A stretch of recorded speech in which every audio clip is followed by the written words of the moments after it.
কেন্দ্রীয় ওষুধ নিয়ামক সংস্থার যে পরীক্ষা থেকে বোঝা যায় ওষুধের গুণগত মান ঠিক আছে কিনা, যে যে ক্রাইটেরিয়া থাকা উচিত ওষুধের সেগুলো পরিমাণ মতো রয়েছে কিনা, ওষুধ জাল হয়েছে কিনা, সেই পরীক্ষায় 58টি ওষুধ ফেল। নামি ব্র্যান্ড কিরকম ওষুধ জানেন? প্রেশারের ওষুধ, প্যারাসিটামল, মানে জোর গাহাত পাওয়া যে ওষুধ খাওয়া হয়, এরকম 58টি ওষুধ তাদের গুণগত মান, যে যোগ্যতা, যে মাপকাঠি রয়েছে সেই মাপকাঠি বা সেই যোগ্যতা ছুঁতে পারেনি, তার চেয়ে খারাপ, এমনকি ভেজাল।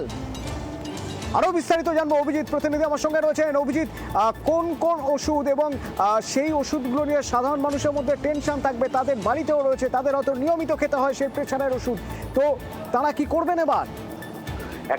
অতনু, এখানেই বলা যেতে পারে যে প্রতি মাসেই বাজার থেকে ওষুধের র্যান্ডাম নমুনা সংগ্রহ করে তার সরকারি স্তরে পরীক্ষা করা হয় এবং এই পরীক্ষাটা করে হচ্ছে কেন্দ্রীয় ওষুধ নিয়ন্ত্রক সংস্থা, central drug standard control organisation. তেমনভাবেই ফেব্রুয়ারি মাসে 1167টি ওষুধের নমুনা পরীক্ষা করা হয়েছিল। তার মধ্যে 58টা ওষুধ ডাহা ফেল করেছে।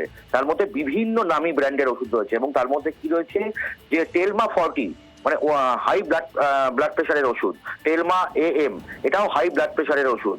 তারপরে প্যারাসিটামল মধ্যে পাইরিকুল 500, সেটাও একটা অত্যন্ত নামী কোম্পানির ওষুধ।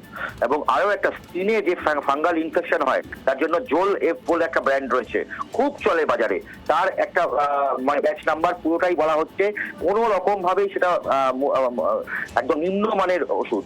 এবং এর সঙ্গে বলা যেতে পারে সঙ্গে rabeprazole plus domperidone, calcium, vitamin D3 থেকে আয়রনের ওষুধ, আয়রনের যে চাপ লোড কমানোর যে ওষুধ সেইটা, ডেফেনাল সিরাপ, সেই ধরনের বিভিন্ন ওষুধগুলো, সেগুলো গুণমান তো বেরোতেই পারেনি। এমনকি একটু অত্যন্ত চালু ব্র্যান্ড, সেই ব্র্যান্ডের মানে বড় কোম্পানির ওষুধ, তার দুটি ব্যাচ নাম্বারই যে ওষুধটা, সেখানে বলা হচ্ছে যে সেটা জাল ওষুধ, যদিও সেই কোম্পানি বলেছেন যে সেটা অন্য রাজ্য থেকে বানানো হয়।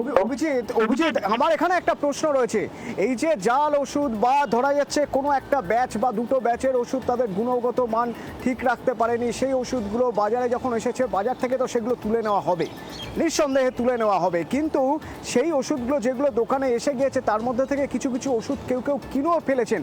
তারা তো জানেন না কোন ব্যাচ নাম্বার, যে ওষুধ খাচ্ছেন সেটা ভেজাল নাকি সেটা আসল, সেটা খেলে ক্ষতি হবে কিনা, তাদের কি হবে?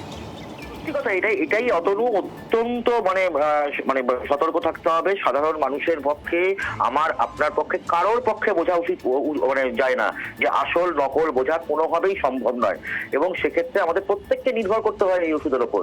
এবং সেখানেই চিকিৎসকরা বলছেন যে প্রত্যেককে একটু সতর্ক থাকতে হবে, সচেতন থাকতে হবে। তবে কেন্দ্রীয় ওষুধ নিয়ন্ত্রক সংস্থা তারা জানিয়েছে যে কোনো রকম আতঙ্কের কারণ নেই। এই প্রত্যেকটা ওষুধের যে ব্যাচ নাম্বারগুলো, সেগুলো প্রত্যেকটা স্টকিস্ট বা ডিস্ট্রিবিউটর থেকে ইতিমধ্যেই তুলতে আরম্ভ করা হয়েছে এবং প্রত্যেকটি ওষুধ কোম্পানিও জানিয়েছেন যে তারাও অত্যন্ত সতর্কভাবে এই ব্যবস্থা গ্রহণ করছেন যাতে কোনো ওষুধ সাধারণ মানুষের কাছে না পৌঁছায়, সেটা তারা সুনিশ্চিত করছে। তবে কেন্দ্রীয় ওষুধ নিয়ন্ত্রক সংস্থা তারাও এটাকে সুনিশ্চিত করার চেষ্টা করছেন যাতে কারোর পক্ষে এই ওষুধ যেন তারা না খায়, কারণ যে দুটি ভেজাল ওষুধ সেখান থেকেই কিন্তু একমাত্র সমস্যা হতে পারে।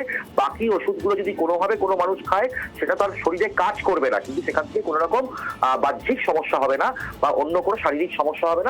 তবে তবুও ওষুধ নিয়ন্ত্রক সংস্থা তারা বলছেন যে তারা গোটা ওষুধগুলোই বাজার থেকে তুলে নেবেন, সে বিষয়ে তারা সাধারণ মানুষকে নিশ্চিত করছেন। ধন্যবাদ।